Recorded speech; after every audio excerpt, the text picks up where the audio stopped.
Marc. Vous venez nous parler donc de votre ouvrage paru en mai 2012, Comment l'homme quitta la Terre.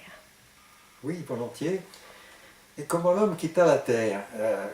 Pourquoi me suis-je attelé à ce problème?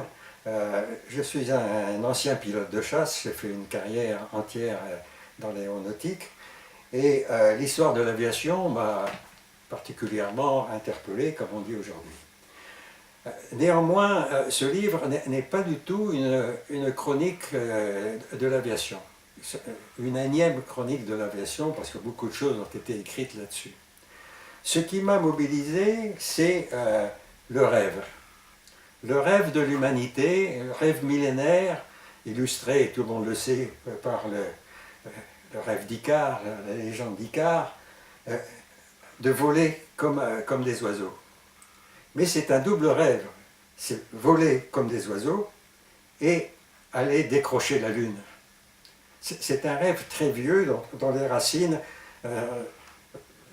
sont profondes et de tous les continents et de tous les peuples.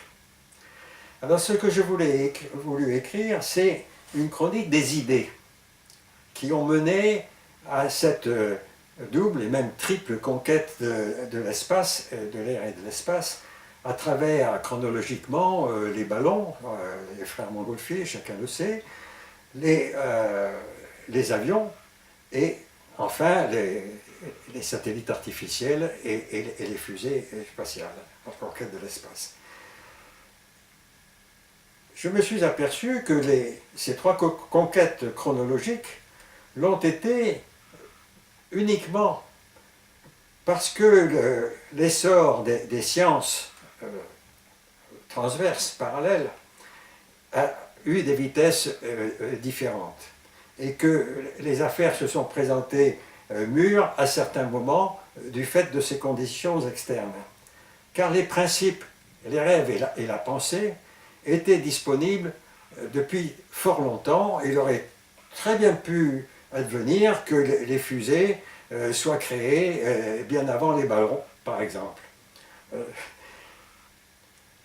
C'est donc une histoire des idées à travers les continents, les Chinois ayant trouvé pas mal de choses, les Australiens aussi, les Américains également.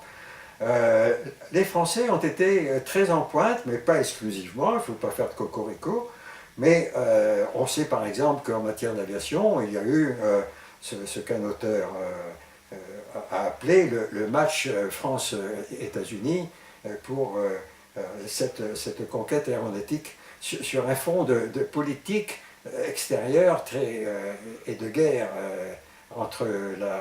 de guerre froide entre la France et l'Allemagne avant la guerre de 1870. Ces idées ont conduit un certain nombre de bricoleurs à se pencher sur les problèmes, à beaucoup d'échecs que je cite, pas exclusivement bien sûr, de manière qui ont fini par établir un socle empirique qui ont permis par la suite à des pionniers chanceux de découvrir un certain nombre de formules, parfois fautives d'ailleurs, mais qui ont conduit au succès que l'on connaît. Et puis en dernier sont venus les savants. Les savants au départ étaient très méfiants de toutes ces idées de poètes et d'artistes et les traitaient par le mépris. Et quand ils se sont aperçus que ça marchait, les savants, les ingénieurs ont débarqué et ont décrété les lois, etc. Au détriment d'ailleurs de l'imagination créatrice.